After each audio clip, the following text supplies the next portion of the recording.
few 11-year-old girls that are just learning how to do 200s, but not at this level. I mean, this is pretty good, pretty good times already.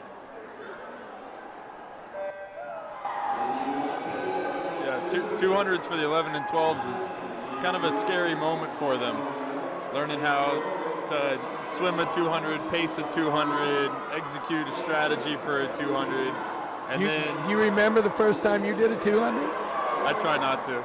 I remember my first long course one because I left Kinston, North Carolina, and we drove all the way to Greensboro, and it was big invitational meet. And man, I got a 5th place. I said, oh, I must be a distance guy, because I was like, wow, well, I didn't get ribbons and anything else. These girls are all pretty close together. Turning just in first is Rachel. She's 35.98, but there's 6, 7 girls right next to her. Watching these breaststrokes, one of the best pieces of advice I've ever heard is breaststroke is won in the spaces in between the stroke. So on your screen, when you see them pop up, that's not where they're picking up speed. Everything is done under the water here, right at the surface.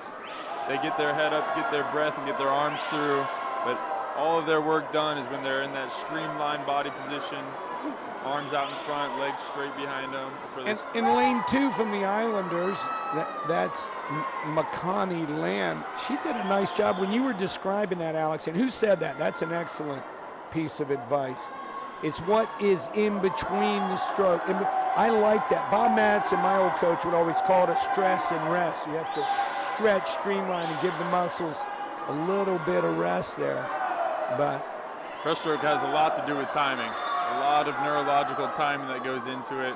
There's got to be that rest. A really explosive stroke takes the most muscles out of any stroke.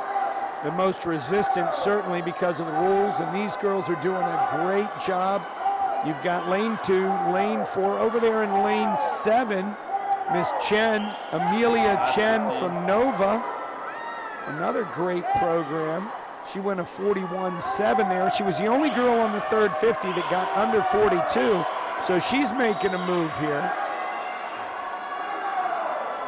Rachel in the center of the pool still held a slight lead.